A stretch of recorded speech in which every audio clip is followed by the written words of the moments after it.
آمد رسول صلی اللہ علیہ وآلہ وسلم کے سلسلہ میں محفل میلاد و ضیافت میلاد حلیمہ سرجیکل ہسپتال شورکوٹ شہر میں ہوئی، جہاں نعت خوان حضرات نے بارگاہ رسالت میں نذرانہ عقیدت پیش کیا اور فضا درود و سلام کی صداؤں سے معطر ہو گئی۔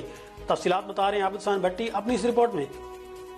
جشن عید میلاد النبی صلی اللہ علیہ وآلہ وسلم کے سلسلہ میں تحصیل شورکوٹ کے معروف سرجن ڈاکٹر محمد طارق بن امیر وڈائچ نے حلیمہ سرجیکل ہسپتال شورکوٹ میں محفل میلاد مصطفیٰ صلی اللہ علیہ وآلہ وسلم و ضیافت میلاد کا انعقاد کروایا، جس کا آغاز تلاوت کلام پاک سے قاری محمد ایوب نے کیا۔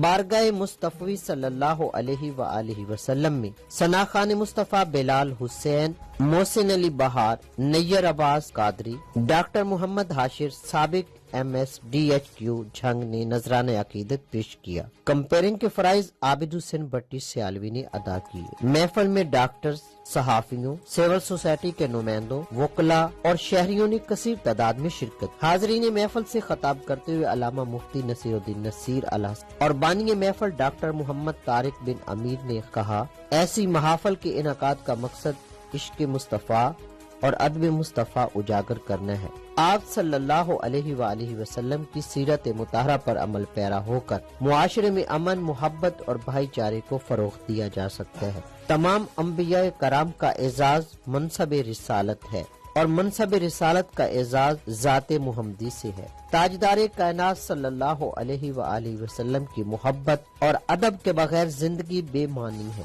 نفرتوں کے اس دور میں ہم محبت کا پیغام لے کر آئے ہیں۔ محفل درود و سلام پر اختتام پذیر ہوئی۔ آخر میں عالم اسلام کے اتحاد، ملک میں قیام امن کے لیے خصوصی دعائیں مانگی گئی اور ضیافت میلاد کا بھی انتظام کیا گیا۔ کیمرہ مین محمد طیب کے ساتھ عابد حسین، سٹی نیوز شورکوٹ۔